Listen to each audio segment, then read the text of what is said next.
22 अप्रैल 2025 को जम्मू कश्मीर के पहलगाम में आतंकवादियों द्वारा 26 हिंदू लोगों को मौत के घाट उतारा गया और 14 लोग गंभीर रूप से घायल हुए। इस घटना का निषेध संपूर्ण भारत देश में किया गया। कई परिवार इस घटना में उद्ध्वस्त होते बिखरता नजर आया। किसी का पति, किसी का बेटा, किसी की मां, किसी की बेटी पर आतंकवादियों ने वो कहर बरसाया कि उनकी हंसती खेलती जिंदगी तबाह कर दी।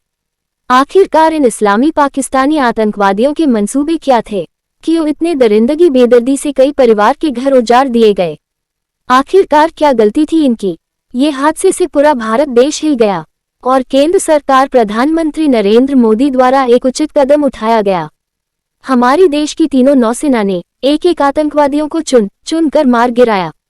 पाकिस्तान की हर वो जमीन पर सभी जल थल वायु को रोक दिया गया जिसे हर पाकिस्तानी छोटी छोटी रोजमर्रा की वस्तुओं के लिए तरसने लगा। ऑपरेशन सिंदूर द्वारा नौसेना ने पाकिस्तान को करारा तमाचा मारा जिससे पाकिस्तान अब नस्ते नाबूद होते हुए देखा गया। छिंदवाड़ा के भाजपा ओबीसी सेल के अध्यक्ष नीरज भारद्वाज ने अपने शब्दों में इस हुए घटना का निषेध किया और मृतकों को भावपूर्ण श्रद्धांजलि अर्पित की। मध्य प्रदेश छिंदवाड़ा से नीरज भारद्वाज जी हमारे साथ है, जो कि ओबीसी सेल के अध्यक्ष हैं भारतीय जनता पार्टी से। सर, देश में अभी कुछ दिन पहले पहलगाम में जो घटना हुई उससे पूरे देश को झंझोर दिया। उसके बाद उसका प्रत्युत्तर के तौर पर भारत पाकिस्तान में जो हमले किए वो चल रहा है। आने वाले समय में क्या रणनीति होनी चाहिए, क्या रणनीति होगी, उसके ऊपर आप देख रहे हैं। पहलगाम में ये जो पाकिस्तान ने नापाक हरकत करी है उसका भारतीय जनता पार्टी के हमारे प्रधानमंत्री श्री नरेंद्र मोदी जी ने मुंह तोड़ जवाब उसका दिया है। नापाक हरकत पाकिस्तान बहुत समय से करता हुआ चला आ रहा है।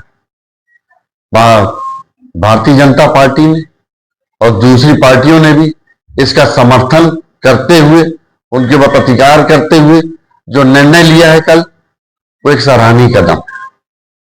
पाकिस्तान को आने वाले समय में इससे भी ज्यादा मुंहतोड़ जवाब भारतीय सेना बखूबी तरीके से देती चली आ रही है और आने वाले समय में भी वो जवाब उनको बखूबी मिलेगा।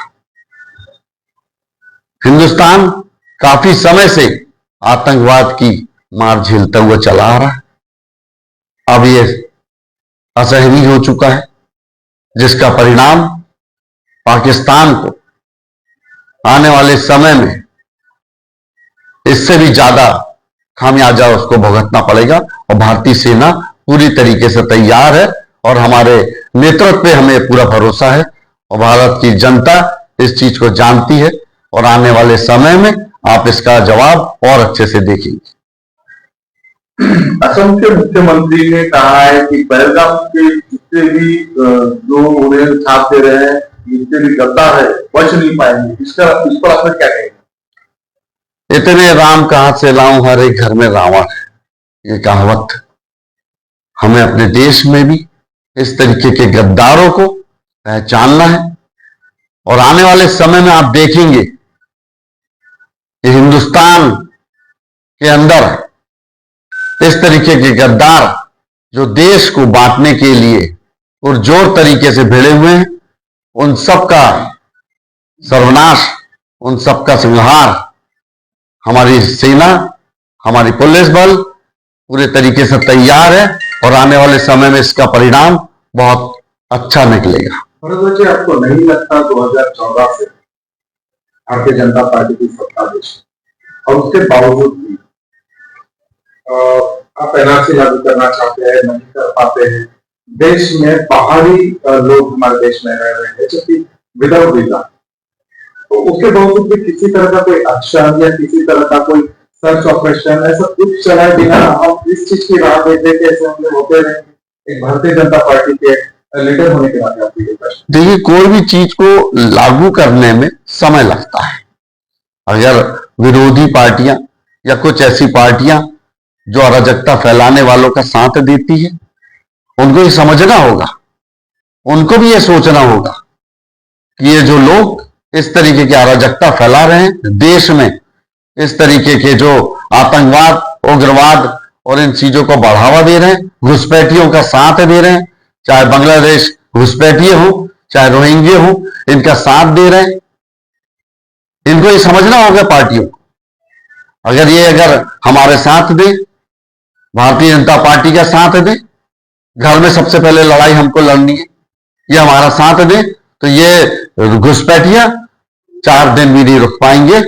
और ये देखिएगा आप आने वाले समय में इसका बहुत अच्छा तरीके से हम रोहिंग्या जितनी बस्तियां हैं और जितने लोग बाहर से बसे हुए हैं, इनको हम बाहर फेंक पाएंगे। ऑपरेशन सिंदूर शुरू हो चुका है, पानी से लेके डीजल से लेके हर चीज उनकी बंद कर दी है और सभी लोग हमारी जो नौसेना है वो उनकी बहुत बड़ी तारीफ हमारी जनता द्वारा की जा रही है। क्या कहेंगे? देखिए, हमारी तीनों सेनाएं अभी संयुक्त रूप से कार्य कर रही है। मोदी जी ने हमारी सेना को फ्री हैंड छोड़ा है।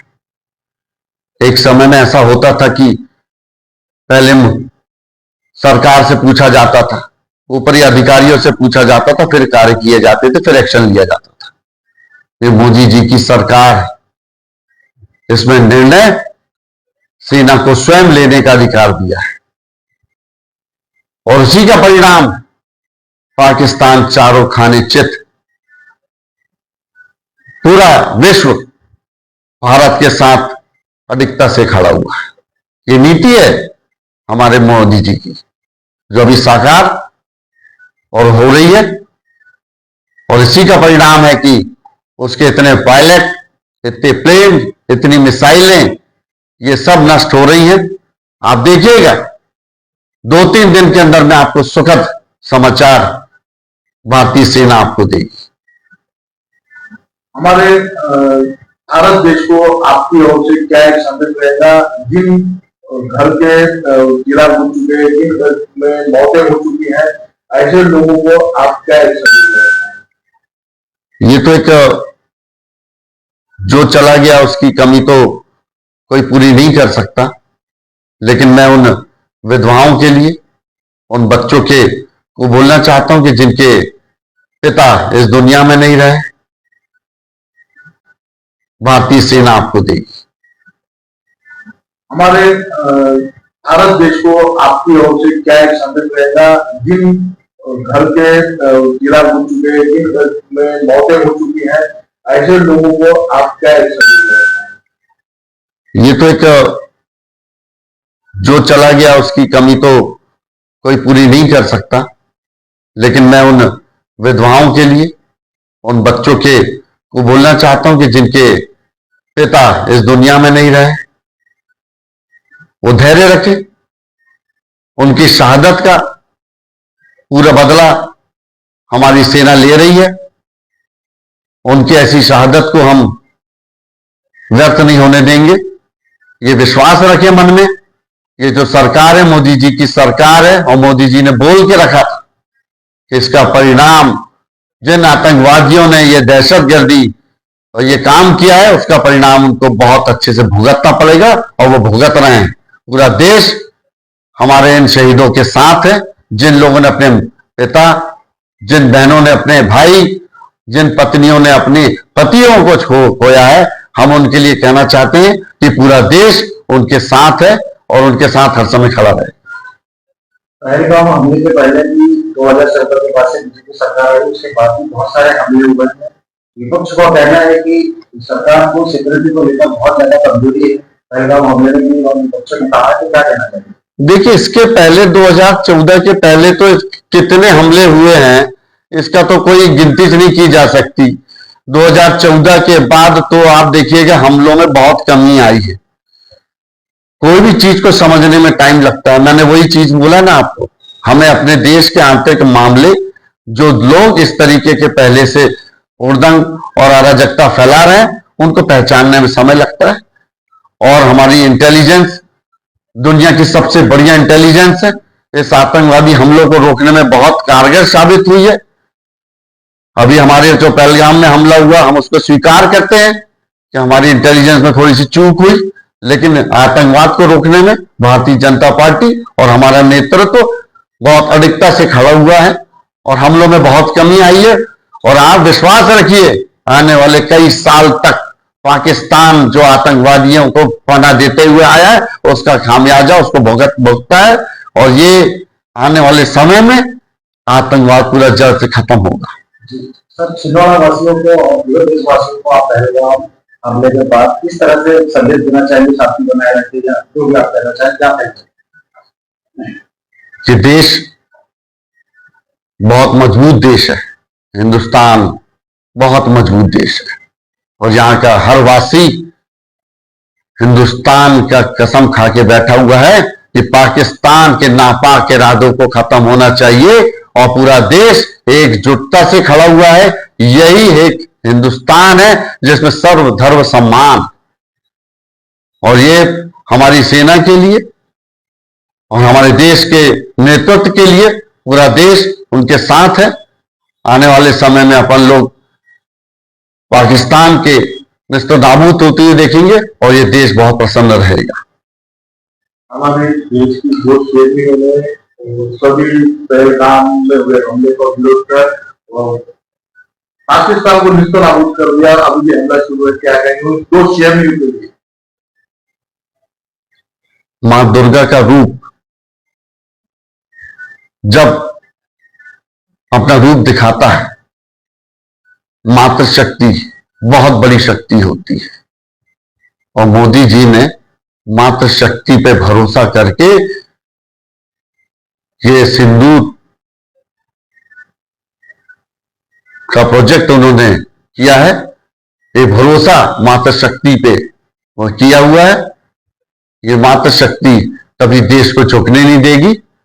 हमें गर्व है कि हमारे देश में हमारी दो बहनें हमारे सेना का मनोबल बढ़ाते हुए, उनका नेतृत्व करते हुए पाकिस्तान को मुंह जो जवाब दे रही।